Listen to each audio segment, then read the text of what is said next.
Good afternoon, everyone. Take us away, Mr. Feller. All right, thanks, Robert. Starting with the Mideast trip, specifically the Cairo speech, the President obviously has talked about the importance in his view of improving relations with the Muslim world.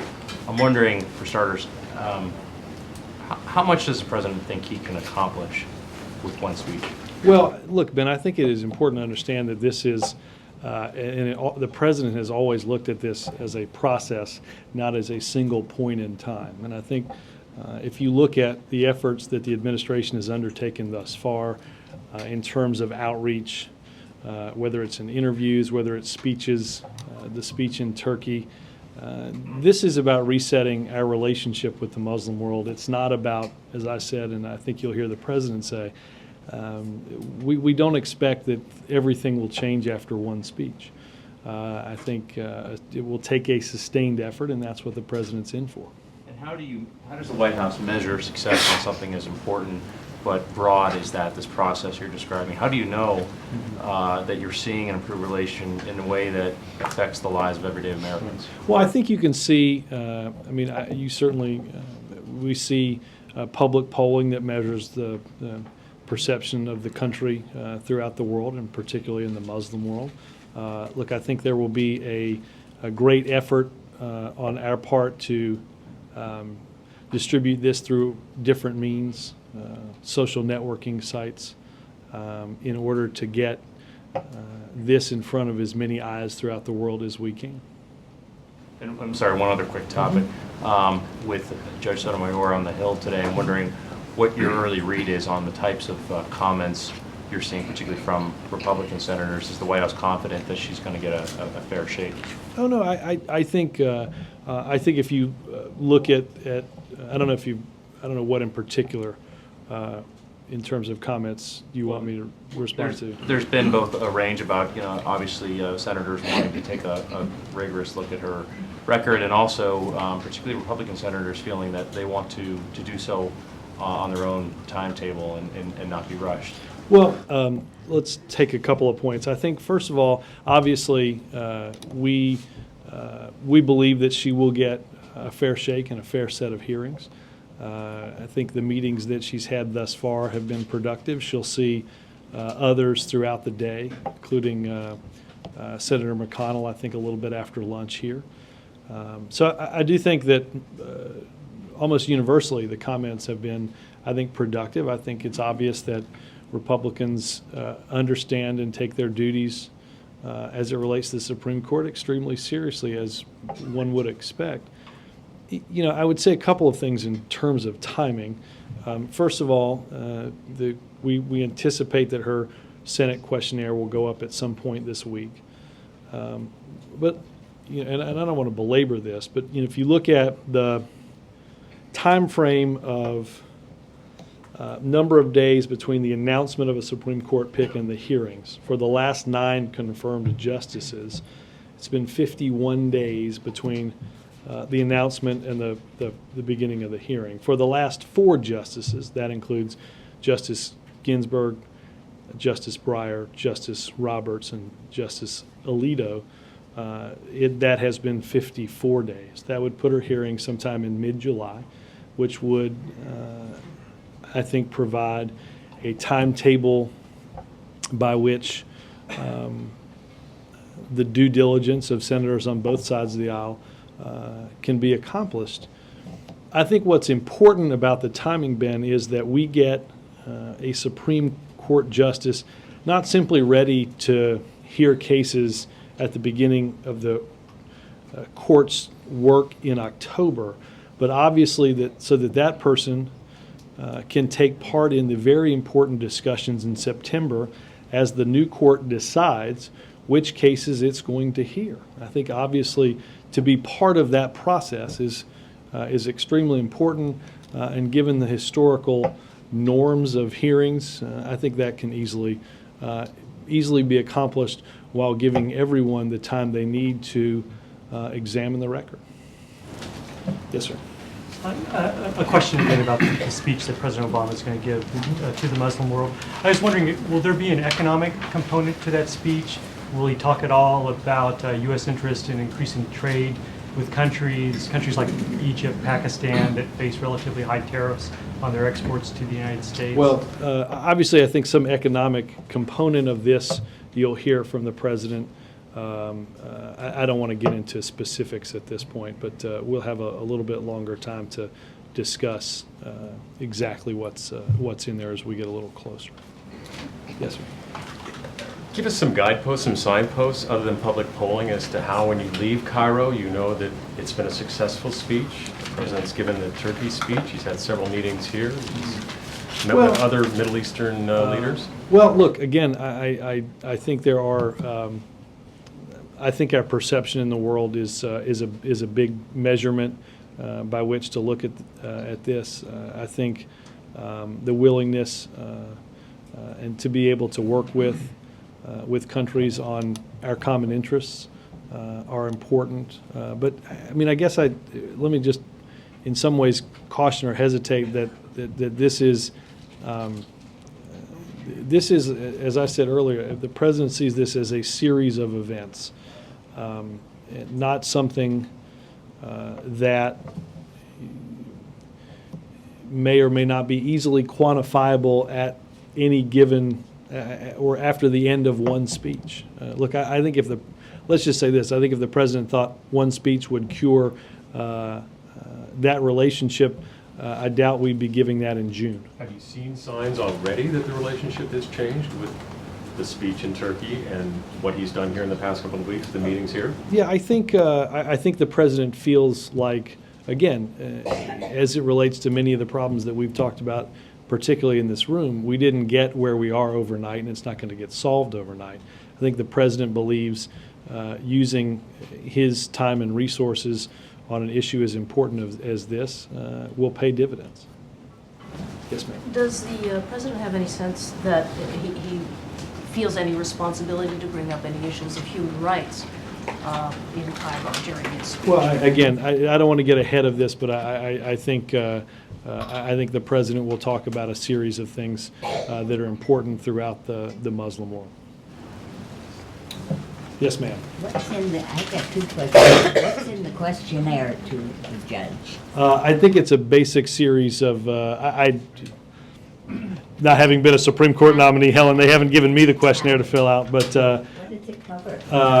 let me see if we have a copy of, I'm sure there's a series of financial stuff as well as writings and things like that typical nominees have to send up. My second question is, it's against international law to annex occupied land. Is the United States going to stick by its guns in terms of the settlements? Well, I think, Helen, I think the president has been clear with everyone where we stand on settlements. I think the Secretary of State has been clear on settlements, and I think that message is. The president said no new construction, and that's what we mean. Robert. Yes, ma'am. I'll come right in. A General Motors question. There's a report that a Chinese company is looking to buy basically the Hummer division. What's your understanding of what that means, or what that will mean for jobs here in the U.S.? I have not seen that report. I would have you talk to somebody in communications at GM. I haven't seen that report, so I don't want to get comment on it. A second question. On the announcement today about the Army Secretary nominee, can you just talk a little bit about the timing of that? Was there a thought of maybe waiting perhaps until Secretary Gates was back in town, or I know he's traveling?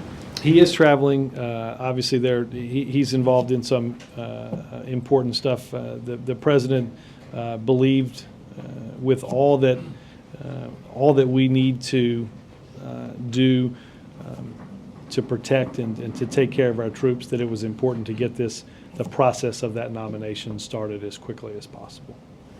So nothing out of the ordinary. Yes, sir. Healthcare. Yes, sir. Up until now, the White House, the President have been relatively low-key, sort of allowing the Senate in particular to develop something organically through the legislative process. But today you're having Democrats up here, so I'd like to see if I can get you on the record on a couple of things. Sure. Will the president insist on a so-called public option for the health care plan? Well, let me, I don't want to get ahead of where he's going to be in the meeting. They're going to have, I think, a robust discussion about health care. And I think you'll hear the president reiterate once again how important it is to get something done, that businesses and small businesses and families and the government, quite frankly, are being crushed by health care costs. That it is something that I know people have said whether or not we have the luxury to deal with, but many families are each and every day struggling with those costs. Our budget is weighed down by a lot of those costs, and we have to take steps to address it. That's part of laying the foundation for our long-term economic growth. I don't know how detailed he'll get today. I know the president, obviously the president outlined a plan that he thought could accomplish a lot of his goals during the campaign. The OMB director is quoted in an article today as getting some distance between Max Baucus and himself on the question of taxation of employer-provided health care benefits. What is the White House position on that issue? Well, I think we've covered this any number of times in here. I think we've been pretty clear on where we are on that throughout the campaign. Okay, finally. 145 social conservatives have written to the Senate Republican leadership asking them to please use at the least what they term a traditional filibuster to make sure there's a full and fair debate and so forth, and that the base can be catalyzed, to use their terms. What do you say to Republican senators who might be inclined to heed that advice? Well, look, I think it's important, building on the earlier question that Ben asked. I think the White House, from quite honestly both sides of the aisle, sees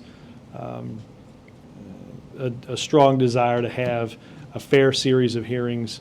We believe that those hearings can be done in a time frame that allows senators to do the duty of due diligence and understanding and being able to question the nominee, but doing so in a way that can get the nominee seated in time, not just to hear cases, but to take part in the choosing of which cases the court will hear.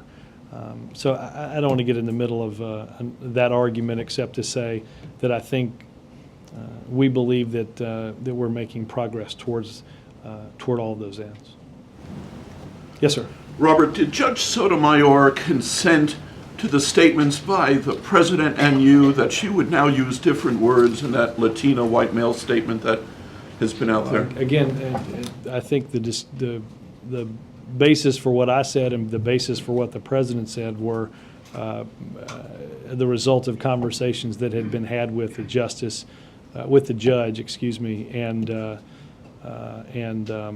and members of the team working on the confirmation. Is there a possibility she would issue a statement to that effect?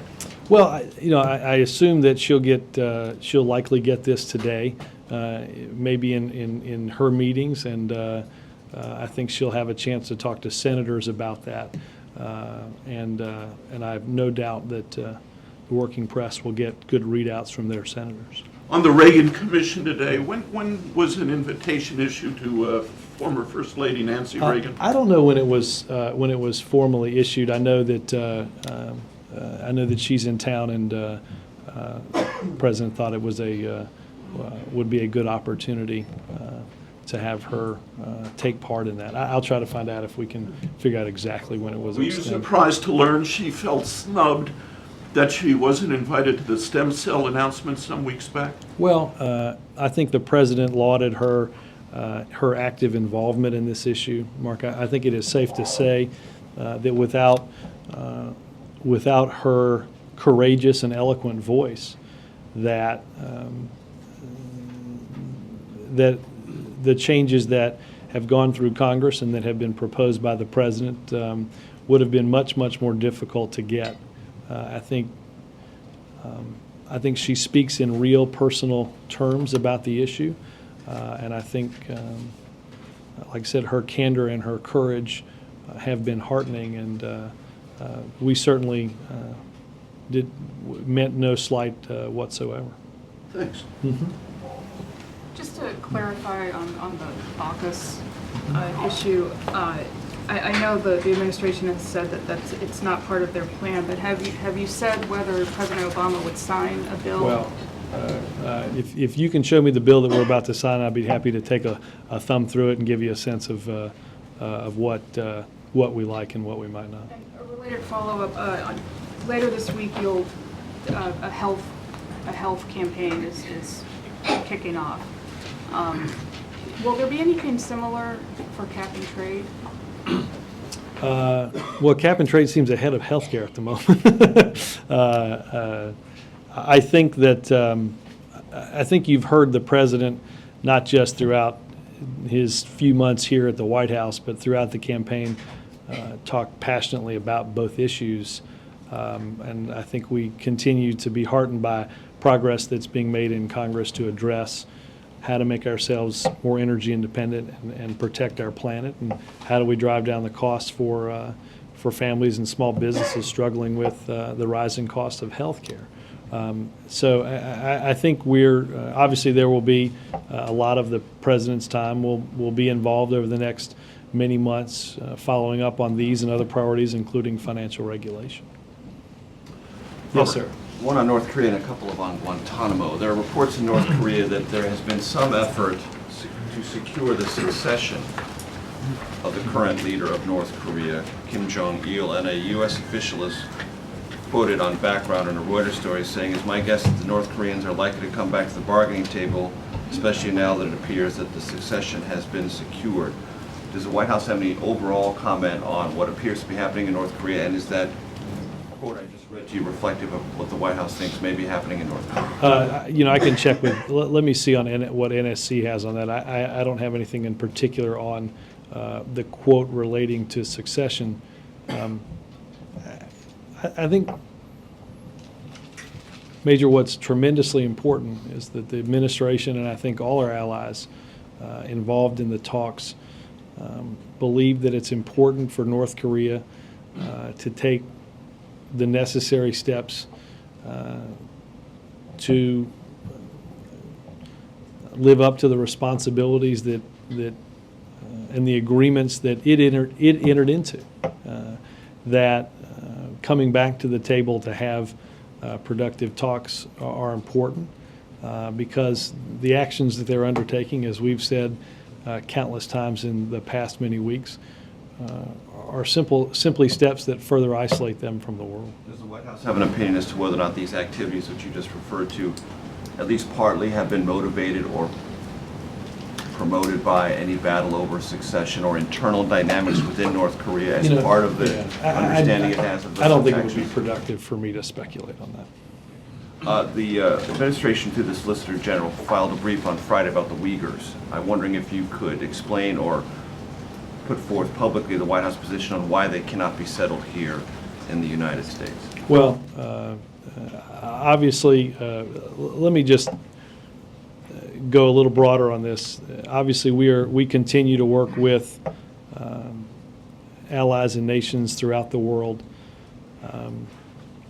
about the steps that will be needed to close Guantanamo Bay, as the president promised to do at the very beginning of his administration. Obviously, there are nations that have taken detainees that have been ruled by judges and courts that they need to be transferred from Guantanamo Bay. But we continue that progress and continue to try to make progress on that issue, but I don't have anything specific on that. Well, the brief appears to link part of the reason they can't come here to existing U.S. immigration law. And one of the things I want to ask you about is the president, when he was a senator, voted for the Real ID Act. And there's a provision in the Real ID Act that says if you are involved or implicated in terrorist activities, you can't be settled in the United States under any circumstances. And I'm wondering if the White House, in taking a look at this entire issue, has confronted the Real ID Act as a genuine impediment legally to bringing anyone from Guantanamo to the United States, and if so, would it need to take a redressive action in Congress to repeal that section? That's a good question that I will check on with the Department of Justice and NSC. I don't know if that's part of what they've grappled with. Will you confirm the reports from the Australian Foreign Minister over the weekend that the administration has asked the Australians to accept 6 Uyghurs? I shouldn't get ahead of anything that may or may not be official. Yes, sir. Robert, is there any particular holdup with the completion of the questionnaire and the delivery to the committee, which I think expected at some point, maybe late last week or then Monday, and now it's apparently going to be after today? I mean, is there anything that's holding it up, and why is it taking so long to complete? No, you guys knew that this was coming, right? Oh, sure. I don't know. I haven't filled out one of these for the Supreme Court. I know just filling out some of these questionnaires simply to get the ID that I possess is not something that you can do overnight. They're fairly specific, but there's no particular issue. No. You're not having trouble finding her speeches, or April has pointed out most of them, and we've cataloged them in the questionnaire. Okay, thanks. Yes. Robert, just a quick procedural question. You said that you guys are going to distribute the Cairo speech on social networks. Are you guys going to be Twittering it? No, that'd be awkward, isn't it? We can't even get that on the computers here. So, no, I think what I mean by that, and we'll have some more in depth on this, but obviously our goal is to ensure that the greatest number of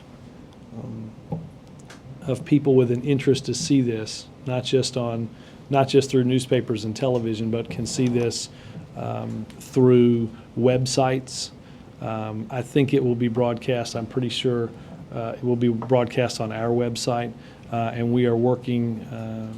The internet team here is working with a host of others to get this information to as many platforms as humanly possible, so that people will get a chance all over the world to see what the president has to say. Mark? Robert, I want to try to ask a better question about the inherent conflicts of owning 60% of GM than I did yesterday, which is... Take two. Yeah. All right.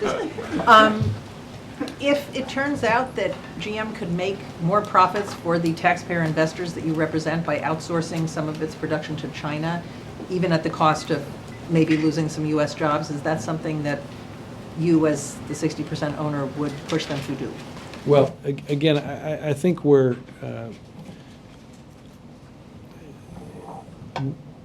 there are core governance issues that, again, as I talked about yesterday, that the government will take part in as a holder of almost 60% or 6% of common equity. I think the major thrust will be basically being involved in a majority of a newly constituted board of directors. But look, business decisions are going to be made by General Motors. I don't want to get involved in making those business decisions for them. So if they did outsource, that would be a decision for them? Yes. I mean, there are public policy goals that the government has, Right. and then there's the goal of making a highest return for the Well, taxpayers look, as you can. and understand this. I mean, I spent a little time thinking about this yesterday. About half the questions yesterday were, good golly, you can't possibly do that, and the other half of the questions were, good golly, why aren't you doing that? Because right. they're conflicting pressures, yeah. And the goal of the restructuring plan is to get a company that. And again, I think when we got to look at some of the details yesterday of the filings, you had a company that was, these are rough, remembering these figures, I think $85 billion in assets and $172 billion in debts. One gets a pretty good grasp on why a company is where it is based on those numbers.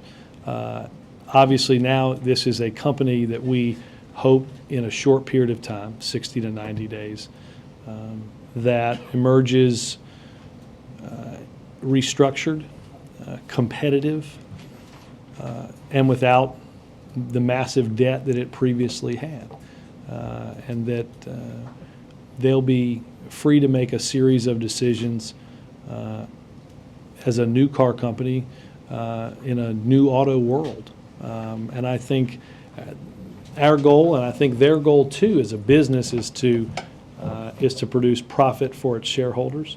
And I can assure you the president's goal is to get out of the equity business in auto companies as quickly as possible. So all of these conflicts are for them to wrestle with and resolve, not for you? Yes.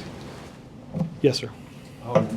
Is there, you're asking for expeditious consideration of Sotomayor, but is there any conflict between? Well, I think the statistics that I read don't, I think the average I wouldn't necessarily believe is expeditious. I think it is within the norm of what you've seen both the last 4 and extending back even further, the last 9 have gone from announcements to hearing. Fair enough. Is there any inconsistency between that and both President Obama and the Vice President having voted to filibuster the nomination of Alito? No, look, I think there's timing for when a hearing starts and then decisions that will be made at that after those hearings about each judge, or I'm sorry, about how each senator wishes to vote on each judge. Why would they?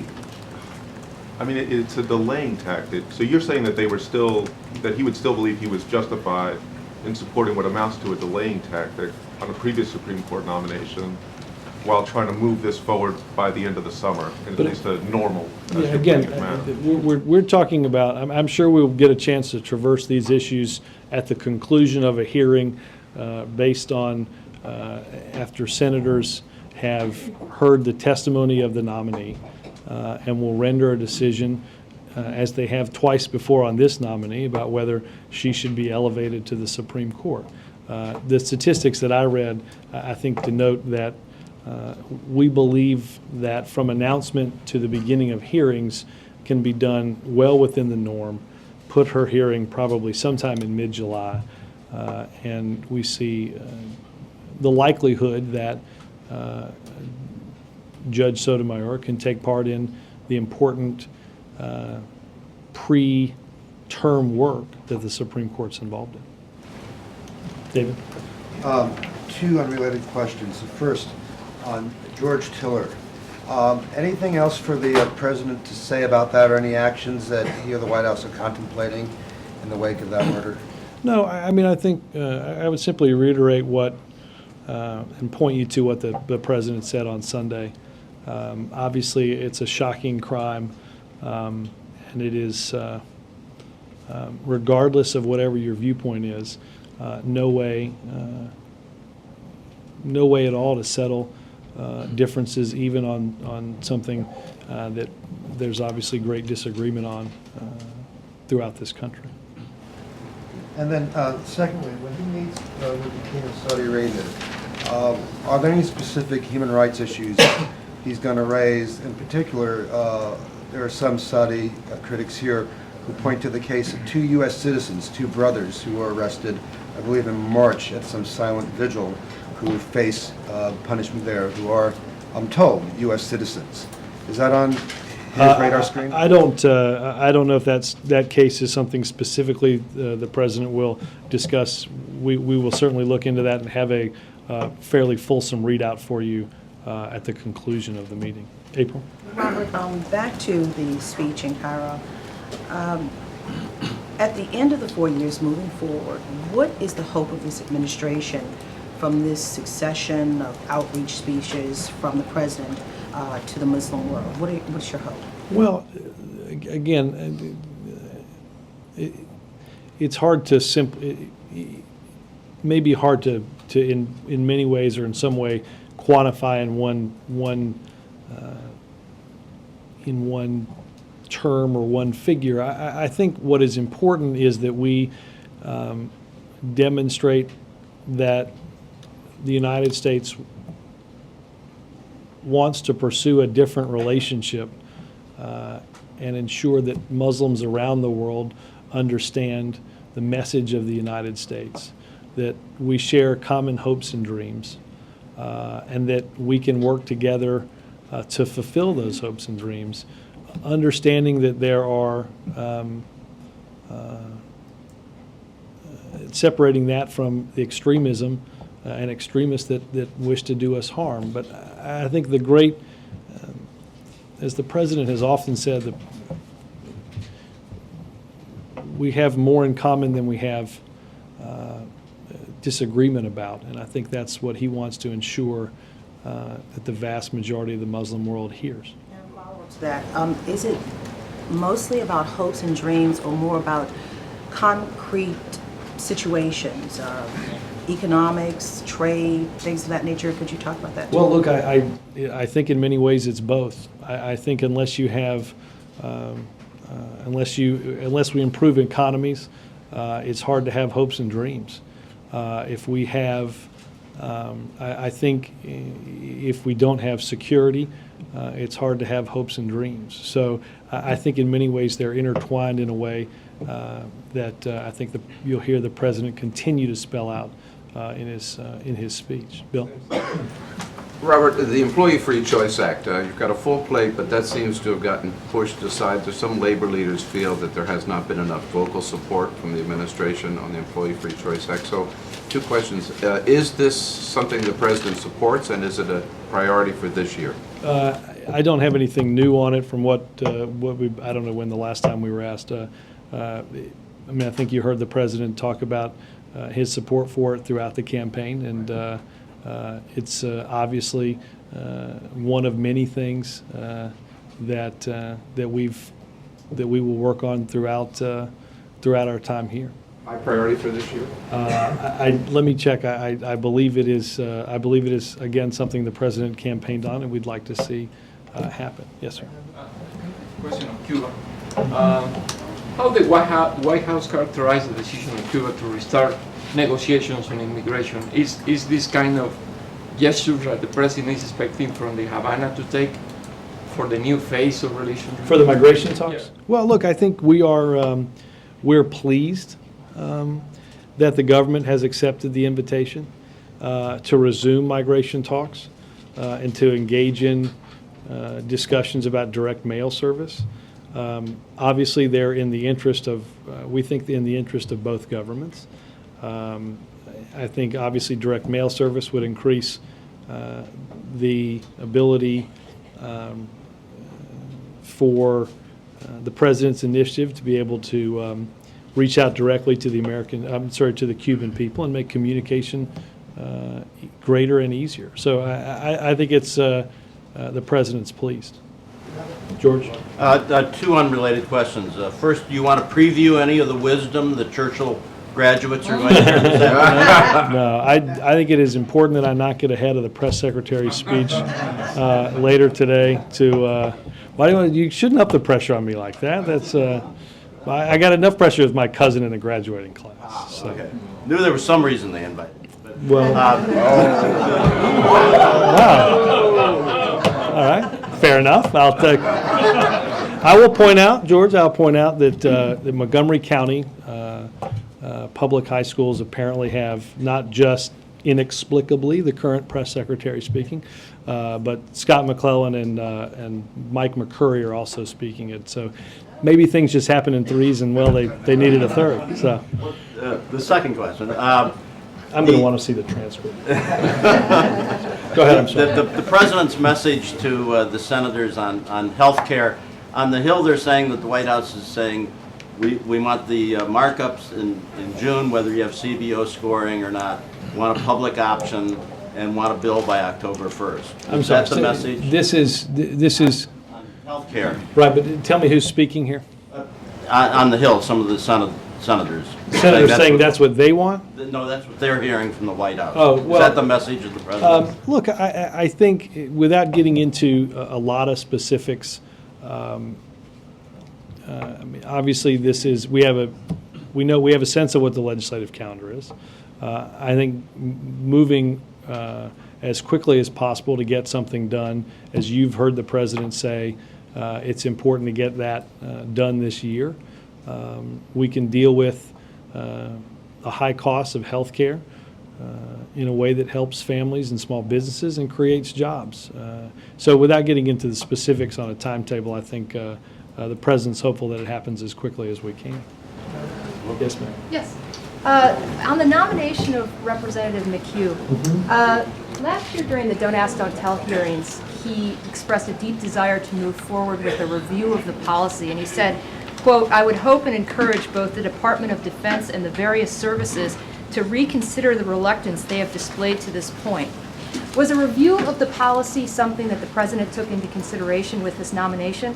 And will Congressman McHugh be encouraged to move forward with talks inside the department? Well, I think it is, I think it's obvious from those statements and other statements that Congressman McHugh has made that he and the President are in agreement on changing a policy they both don't think is working for this country right now. It's a priority of the President's, and I think for any number of reasons we have a nominee that we hope will be confirmed quickly and will have, based on his background and experience, will help to improve the lives of the Army. Charlie. Vice President Biden is in New York right now. Last night at a fundraiser, he, in talking about Governor Patterson, called him our once and future governor. He's being viewed very much as either an endorsement or certainly a prediction about his re-election chances. Is that something that's a view held by the White House, or was Biden freelancing on that? I have not. I've not seen the remark, Charlie. But let me go see if I can find that and see what the context is. Yes, ma'am. Yes, ma'am. You. Thank you, Robert. This is the first time I got the chance. Long time listener, first time caller, right? On North Korea, do you have an update on 2 U.S. journalists in North Korea? Did you hear anything from them? The only update I know is that the Swedish ambassador has met with each of the 2 detained American citizen journalists, but I don't have anything beyond that. I can try to. I think that's been there for a couple of days, but I don't have anything beyond that. I can certainly check with NSC. Yes, sir. Yes, yeah, thanks, Robert. Multiple questions. Right, go ahead. I'm sorry. Yeah, if I could, hard time for that. Yeah, you're trying to call in, right? George, do you think I should confiscate cell phones at Churchill at the graduation today? Do you think? Yeah, two questions. One a fairly general question, but on the GM issue. With the government actually taking control of 60% of a company, putting $30 billion in it, could you explain why specifically the government should be able to do that without direct congressional authorization? No. I think the money is based on trouble asset relief and is related to money that was approved in the prior administration through that program to deal with, as they had in the past administration, we were dealing with loans to cover, basically to bridge the operating costs. Obviously, you know the history of this, the companies sought additional money, and the President believed that their restructuring plans weren't sufficient enough to meet the requirements of viability, and he's asked them to go back, and we've seen one company emerge from bankruptcy with a buyer, and another company there now. If I could follow up on that, though, I mean, could such a large scale, actually taking control of 60% of the company, could that be viewed as beyond anything anybody imagined in Congress when they approved TARP? I can't speak to what people in Congress believed, what they believed in terms of their motivations back in September or October when this was being debated. But look, I can assure you the President shares any trepidation and reluctance to do this. As I said yesterday, if the president wanted to run an auto company, he could have saved himself 2 years running for president. Yeah. A couple of weeks ago, John Boehner added his name to a letter of like 20 or so prominent Catholics asking that the president remove Harry Knox from the Faith-Based Council for comments that he'd made about the Pope and the Catholic Church. He referred to the Pope as a discredited leader. Does the president disagree with those comments, or does he plan on taking any action on that? I haven't seen that letter, but I think the president is comfortable with the makeup of his faith advisory council. Thanks, guys.